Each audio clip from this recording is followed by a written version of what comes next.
പിള്ളേരുള്ളവർ, പ്രത്യേകിച്ച് ചെറിയ പിള്ളേരുള്ളവർ ഈ വീഡിയോ നിർബന്ധമായിട്ടും കേൾക്കുക. നമ്മൾ അറിഞ്ഞും അറിയാതെയൊക്കെ നമ്മുടെ കുട്ടികളോട് ചെയ്യുന്ന ഏറ്റവും വലിയ ദ്രോഹമാണ് വെർച്വൽ ഓട്ടിസം. നമ്മൾ ഓട്ടിസം എന്താണെന്ന് കേട്ടിട്ടുണ്ട്. വെർച്വൽ ഓട്ടിസം എന്ന് പറഞ്ഞു കഴിഞ്ഞാൽ അമിതമായ ഡിജിറ്റൽ സ്ക്രീൻ ഉപയോഗം വഴി വരുന്ന ഒരു കണ്ടീഷനാണ്. അതായത് പിള്ളേർക്ക് അവരടങ്ങി നല്ല കുട്ടികളായിട്ട് ഇരിക്കാൻ വേണ്ടി മൊബൈലും ടാബ്ലറ്റും ലാപ്ടോപ്പും ഗെയിം കൺസോൾസും ടിവിയും ഒക്കെ മണിക്കൂറുകളോളം നമ്മൾ കാണാൻ സമ്മതിക്കാറുണ്ട്.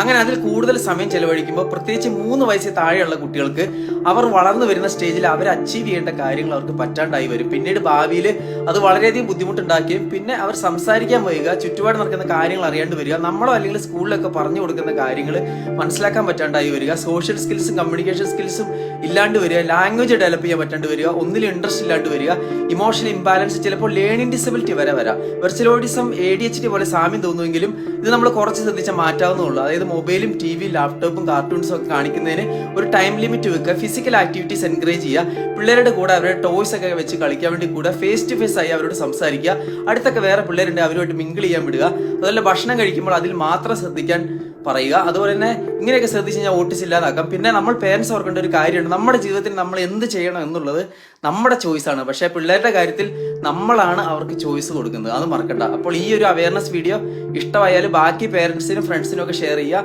അതുപോലെ ഫോളോ ചെയ്യാനും മറക്കണ്ട. Thank you.